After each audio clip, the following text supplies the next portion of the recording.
Welcome to BrainTeaser 2021, an event run by the Eccles Institute of Neuroscience at Curtin School of Medical Research at ANU.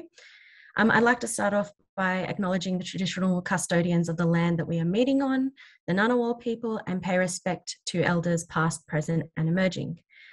Thanks for attending. As sad as we are that this event has ended up having to be moved online, we're happy to see you all here virtually, and we hope that you enjoy the talks that are coming up today and enjoy looking through the website as well.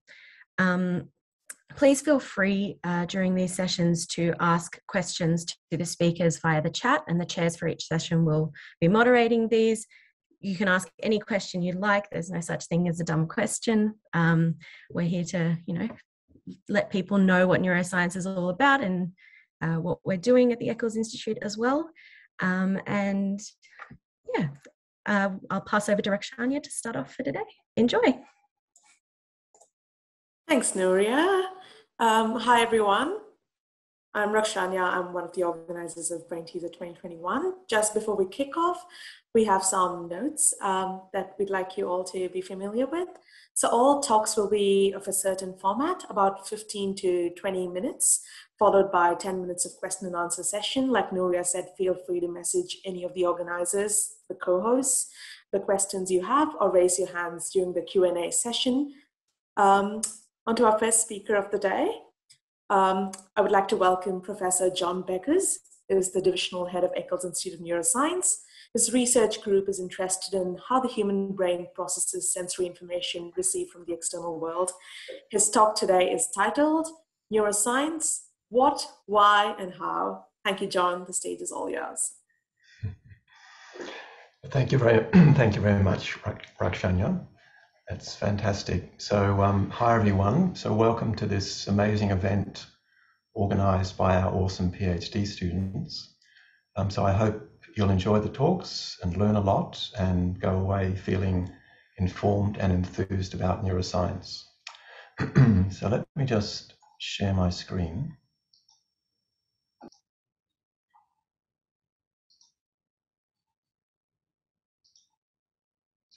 Okay, I hope everyone can see that.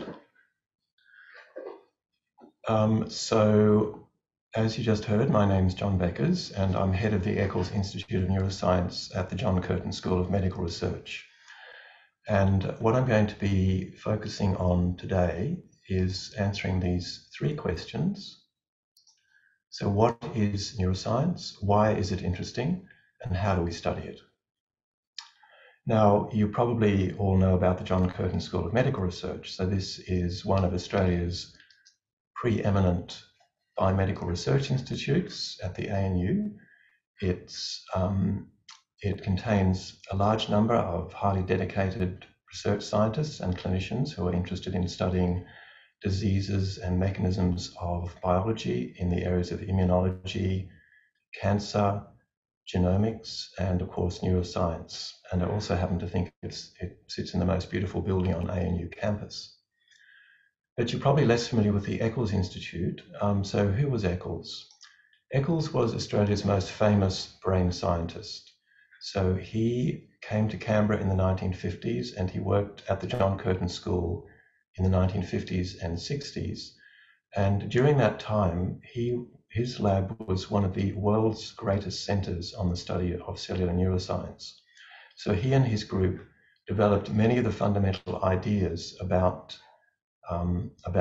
cellular neuroscience, in particular the function of synapses, which you'll be hearing about in the next talk.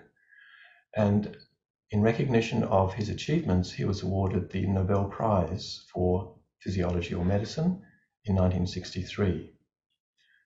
Now, interestingly, Eccles' daughter, Rose, also was a neuroscientist, and she worked in his lab and published a large number of very nice papers, and she still lives in Canberra. All right, so here's a question for you. What's the most complex object for its size in the known universe? And of course, the answer is the human brain. You're probably familiar with some of the statistics to do with this structure. So it contains about 86 billion nerve cells or neurons, about 500,000 kilometers of wiring or axons, and an incredibly large number of connections or synapses, so 1 followed by 15 zeros. So it is truly the most complex object of its size that we know about. Now here's a definition of the brain that I've always liked. It's a 1.3 kilogram massively parallel supercomputer operating in a vat of salty water, where the vat is your head and the salty water is the cerebrospinal fluid. And interestingly, it uses about as much power as a 20-watt light bulb. So it's a fairly efficient supercomputer.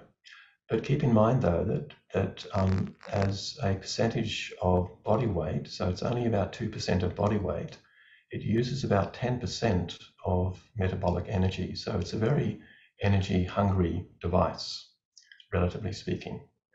So that's a reason to wear a warm hat outside on cold days. Now, neuroscience is, of course, about much more than the brain. And in fact, there are 3 different nervous systems that we need to think about. So the first is the central nervous system. So that's shown in yellow in this diagram on the right here. And that consists of the brain, the spinal cord, and interestingly also the eyes. So the eyes are traditionally regarded as part of the brain. Then beyond the central nervous system is the peripheral nervous system, shown in cyan. And these are basically all of the peripheral nerves that connect the spinal cord and the brain to muscles, for example, in the arms and legs to allow you to move, or to other peripheral organs. And so this consists of those peripheral nerves and also the spinal ganglia, which are like relay stations or junction boxes that line the spinal cord. Now, the third nervous system is not shown in this figure, and that's the autonomic nervous system. So as indicated by the name, it's generally not under conscious control. So there's a lot of neurons in the gut, so this is lining your intestines, also in the pelvis, so this is, for example, involved with your bladder. Now, the work in the Eccles Institute focuses almost exclusively on the central nervous system, so that's going to be the focus of this talk. So the next question then is why? Why do we want to understand how the brain works? And the way I think of it, there are at least 2 very good reasons. So the first reason is to help us to understand why it goes wrong. Now, if you look at the amount of money that's spent on diseases in Australia by percent of total, then mental disorders comes in at 3rd. So at 8% of the total expenditure is for mental disorders. And this is after musculoskeletal and cardiovascular disorders. So it's hugely significant for Australia, and of course a similar picture exists around the world. Now, what's I think particularly notable about mental disorders is that they're especially nasty in many ways. So I've listed some of the reasons here. So they change the personality of the person often. So those of you who have loved ones with dementia, for example, will recognize the reality of this. Also, these disorders affect both the young and the old. So young children, for example, are susceptible to epilepsy and also autism.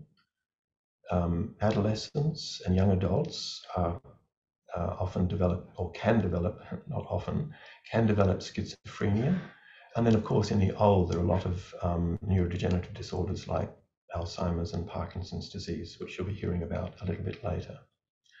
And so the point then is that these disorders can last a lifetime, so that people can function, but it has enormous impact on family and carers. So by understanding better how the brain works, we can better develop strategies or even cures that might ameliorate these diseases. So that's one reason. The second reason is to better know ourselves. So there's nothing more personal than your brain. It defines who you are. And the brain is truly amazing. So I've listed a number of things here which are self-evident to everyone. So the actions, how you move, emotions. There are particular regions of the brain or systems within the brain that are particularly important for emotion. Speech, what I'm doing now is activating the cortical regions involved in speech. Memory, so memory is thought to be a fairly distributed process. There are lots of different types of memory, and the memories are stored in different locations in the brain depending on the type of memory. And then, of course, we come to the difficult ones, creativity and consciousness, and who knows where they are, but obviously the brain is essential for those as well. So understanding the brain is to better know ourselves. How can we understand the brain? I've already said that it's very complex. So the approach I'm going to describe now is what's called a bottom-up approach, and this is an approach which is commonly used by people working in the Eccles Institute. So we start with the molecules. So these are proteins in nerve cells which are generally responsible for electrical properties. So that's a feature of a lot of neurons, is that they're electrically excitable. So they're interested in sending information by changes in electrical current flow. So there are particular proteins which are important for that function. And if we move up a level to single neurons, now we're studying a single neuron which contains multiple copies and multiple versions of these proteins. So we can then study, for example, how these cells respond electrically as individuals. Moving up again to connected neurons, now we're talking about synapses, so synaptic connections between neurons in what are called microcircuits, so small circuits of neurons. Higher up, we come to neural systems. So these are systems that might be involved, for example, in processing the five senses. So, for example, vision or the sense of smell. And then further up, behavior. So this is now the concerted activity of multiple systems to generate complex behaviors. And then finally, at the top level, if you like, is how behaviors together of many people interact to generate things like politics and culture, etc. Now, of course, the higher levels up here are really the realms of psychology, particularly social psychology and also cognitive psychology. Generally speaking, neuroscience tends to inhabit the lower levels of this hierarchy, although the distinction can be blurred. So, for example, behavioral neuroscience often involves complex behaviors, more often in experimental animals than in humans, but there are still a lot of neuroscientists, behavioral neuroscientists, working in humans. So what I've described here then is the bottom-up approach, which, as I say, is very typical of the kind of work that's done at the Eccles Institute, and indeed, I'd probably say it's the most prevalent approach, at least intellectually the most prevalent approach that's used by neuroscientists around the world. But that's not to say that the opposite approach, so the top-down approach, is also not important. I mean, it is important to take the top-down approach as well, because that means that we know what the questions are that we need to answer from the bottom up. However, the key thing, though, is this gap in the middle. So I'll just illustrate that as a question mark, because this is a very real gap. So modern neuroscience knows a lot about single neurons, it knows a lot about connected neurons and even neural systems. But making the link, the link then to behavior is much more challenging.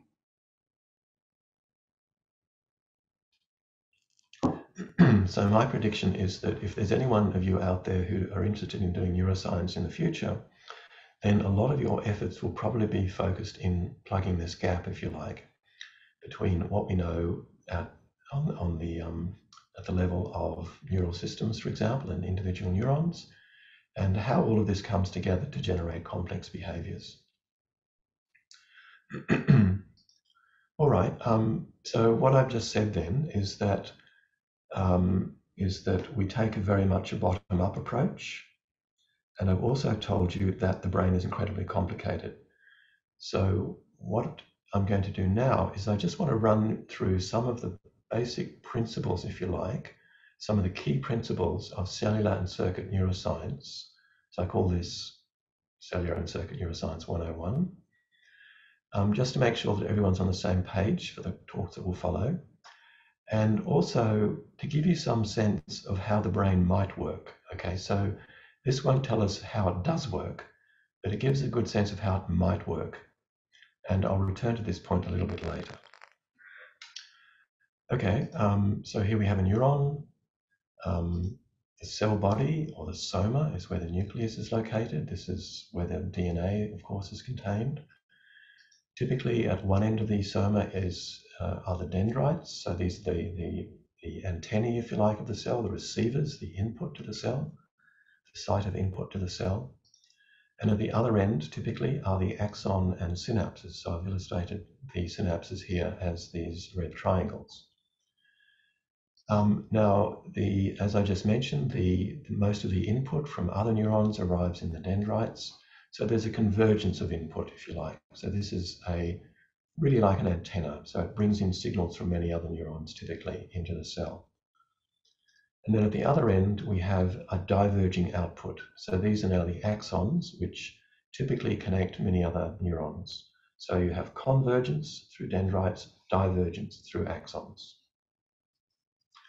Now over here on the right is an example of a more realistic, this is the realistic neuron. This is actually from a tracing from an experiment done in my lab by a PhD student a number of years ago. So you can see the blue again is the dendrites and the red is the axons. So you can see that the situation is really quite complex. They're highly branched structures, and presumably at the ends of each of these axons, and probably along them as well, this axon is contacting another neuron.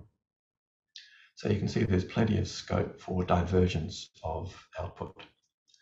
Another thing to note is the size of this neuron. It's about 1 millimeter across, including the axons and dendrites.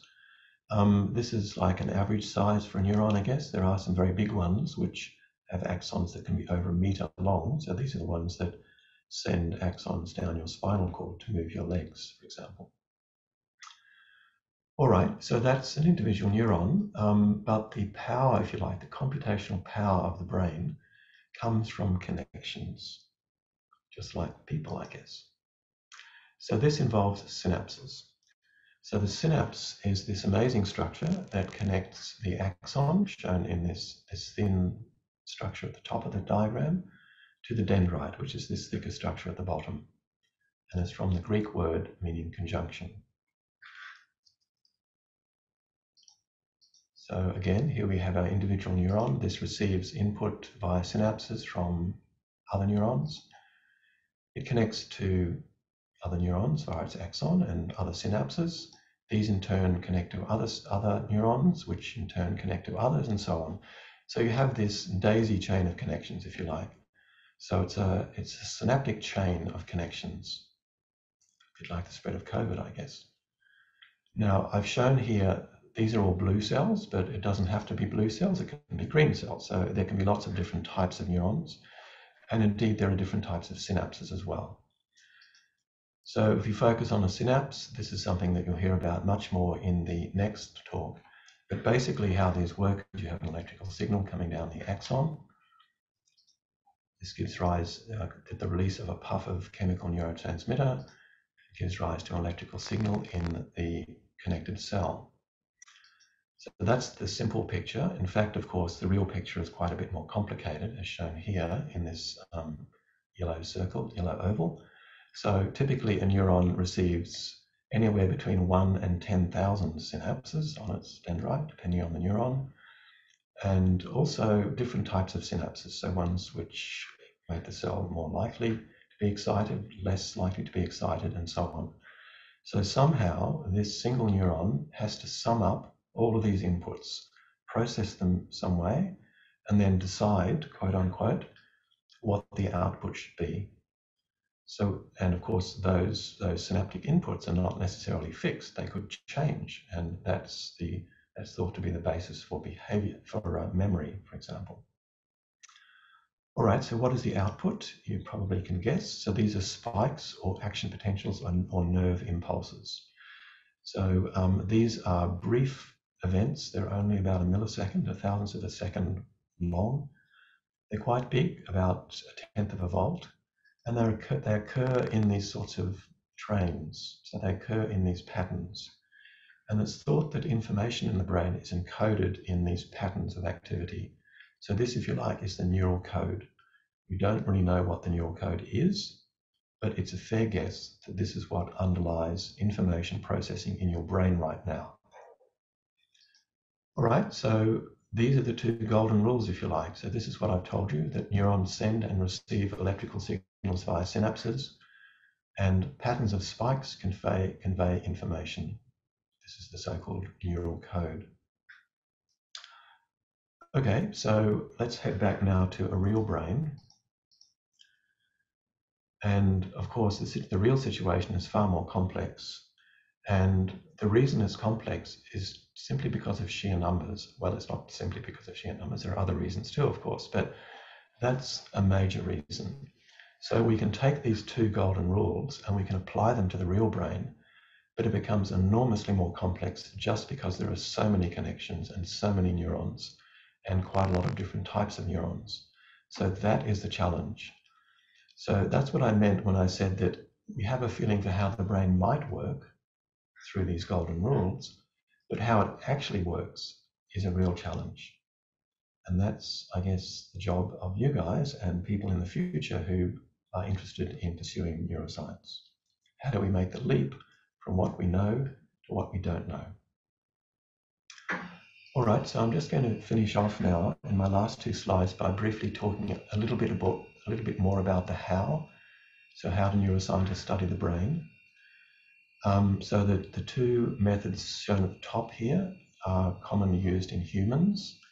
So the EEG is used for recording from the activity of multiple neurons, a large number of neurons at the same time. And then the MRI scan, likewise, is used for imaging brain regions, again for studying how systems of neurons work. These two regions, as I say, are mostly used in humans, and they're not commonly used. Some of them are used in the Eccles Institute. More commonly in our institute are these techniques used at the bottom, shown at the bottom here, which are more commonly used in experimental animals. So here is on the bottom left is the single cell electrode. So this is this sort of goldy shaped thing coming in from the right is a recording electrode. It's recording electrical activity in this neuron. You can see the cell body here and the dendrites. And then over here on the right-hand side is a new technique which uses lasers to image activity in a brain. So this is amazing technology. A lot of groups are now using it, and it allows you to literally look into the brain of an animal as it's doing some task. Okay, and then finally, in my final slide, I thought I would show you this short video. So this is a way of introducing you, welcoming you into my lab. So it's a promotional video that was made a year or two ago by the NHMRC, that's the National Health and Medical Research Council of Australia, which is the main funding agency for a lot of our work and a lot of biomedical research around the country. And that will become apparent, I think, during this video. So let me just play this and give me a shout out if you can't hear it. Study of the brain is, I think, the most exciting area of research. It's one of the last big unknowns in biology, if not the whole of science. And the kind of research that we do in particular, we're using sense of smell as a way of getting into the brain. And the advantage of doing this is that the sense of smell is a very primitive sense, which makes it simpler and easier to understand than other brain areas. Funding that I receive from the NHMRC allows me to hire young scientists to pay for the research that is carried out in our lab. And without that kind of support, this research would be impossible.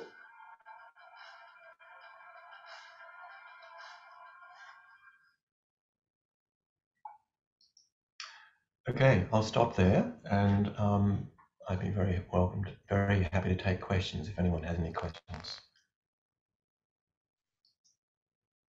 Thank you, John, for that very informative and wonderful talk, and especially sharing the video to sort of, to invite people into the lab and see what it looks like.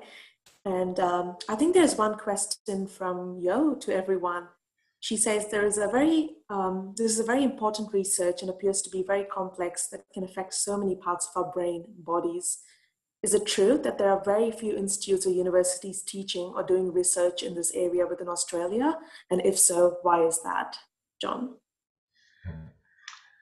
Well, thank you for that question. I don't think it's true to say that there are very few. I mean, there are a number of other universities doing neuroscience research.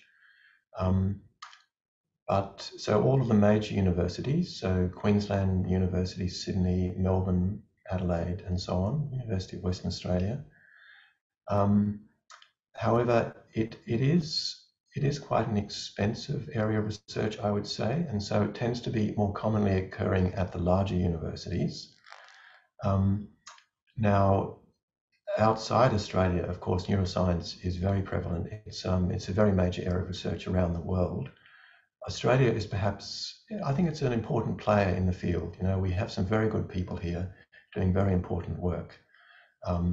But the scale is obviously much larger overseas, particularly in the US, which is a powerhouse for a lot of this kind of research. So I think it's fair to say that within Australia, there is a good amount of research being done in neuroscience. What I would like to say, just as a plug for the Eccles Institute, though, is that we have a particular focus. So we're particularly known for cellular neuroscience and circuit neuroscience. So that was really the focus of my talk, I guess. It is done in other parts of Australia as well, but to a much lesser extent, I would say. So other parts of neuroscience often do more perhaps human-oriented research or research related to the peripheral nervous system. And also more clinical research. Thank you, John. Do we have any other questions? There's a question from Felix. You can ask, okay, sorry. So how does single cell receive information from the outside environment? So I think this is a question from a few people. If you could throw some light on how single cell receives information from the outside environment, that would be great. Thanks, John. Yeah, sure, absolutely. Well, I mean, there are lots of ways which that happens, and mostly it's via specialized neurons that are localized at the periphery. So that means between the body and the outside world. So you can imagine that the most obvious example, perhaps, looking at people's eyes right now, is the eye, and Rakshanya is an expert in this. That's what she's doing a PhD on. So that's one example. So at the back of the eye, as you'll hear, I think in some of the talks later, there are specialized kinds of cells, I guess you could call them neurons, which detect light. My area of research is in olfaction, and at the back of your nose is a sheet of cells called the olfactory epithelium, which contains a lot of cells that are specialized for detecting chemical odorants. So you know, when you sniff something, then the volatile odorants that are given off by a rose or a block of cheese or something goes into your nose and binds to sensors, to sensory proteins that are on these receptor neurons at the back of your nose. And these are neurons, and so just like any neuron, they then generate an output. So that is an action potential or a nerve impulse, which in the case of the sense of smell passes up through the base of the base of the skull up into the brain, and there it's processed by brain neurons. And there are also lots of other examples too. For example, touch, hearing. There are cells in your ear. Taste. There are sensors on your tongue, and so on. Right, that's great to know. And we've got one more question. How has your work changed since you started in this field? Are there any new technologies, new discoveries that have changed? And since, you know, what you've started doing in the lab? From William? That's a good question. If I can remember back that far. I've been doing this for a while. It's changed enormously, honestly. So I can tell you how I started. So I started studying squid, actually. So I started studying squid axons. So squid, as you know, are very primitive animals.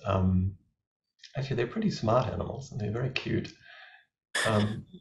But they have very simple nervous systems, and that in those days, that's what people worked on, because it was just so difficult to record from the brain. It was just incredibly challenging.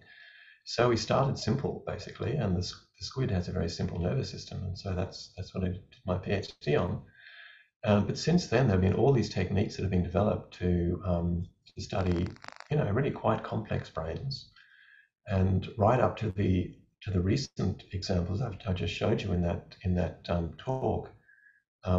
These amazing optical techniques. So we're using light now to probe the brain, as opposed to the old days when we just used to stick electrodes down there. So it's changed enormously. I also want to mention the genetic techniques that are used now. So there's a lot of genetic approaches, and that's developed enormously. So many of you perhaps have heard of CRISPR-Cas, which is a very powerful genetic modification technique. It's changed out of sight. It's really quite incredible how much development has occurred in the field over the last 35 years of my career. It's amazing how every day things in science change and we have to keep up with the times. Yeah. I think there's one last question, maybe, if we have the time for it, John. Given one of the side effects reported from COVID-19 is loss of smell and taste, will you be looking at doing any research in this area in the future? That's another question from you again. Well, I would like to have done so. Notice the use of the past tense. There was actually a paper published fairly recently in which people showed how you lose the sense of smell as a result of COVID. And it turns out that this is due to the COVID virus getting into those sensory neurons that I mentioned at the back of the nose. So it causes some damage to those sensory neurons by affecting the support cells that they depend upon. Fortunately, though, the sensory neurons, the olfactory sensory neurons, are continually replenished. So the sense of smell comes back again. But I think it's now well established, but that's the reason why you lose the sense of smell. Right, thank you. And I think there are also some studies that say you have a prolonged loss of smell, even say 6 months, a year after you get COVID. So I believe there's some research being done in that space as well. Right. Yeah, all right. Thank you, John, for your wonderful talk. And thank you, everyone, for your questions. And of course, feel free to email us. And if you have any questions about John's talk, we could get you in touch with him or forward your questions to him and get back to you.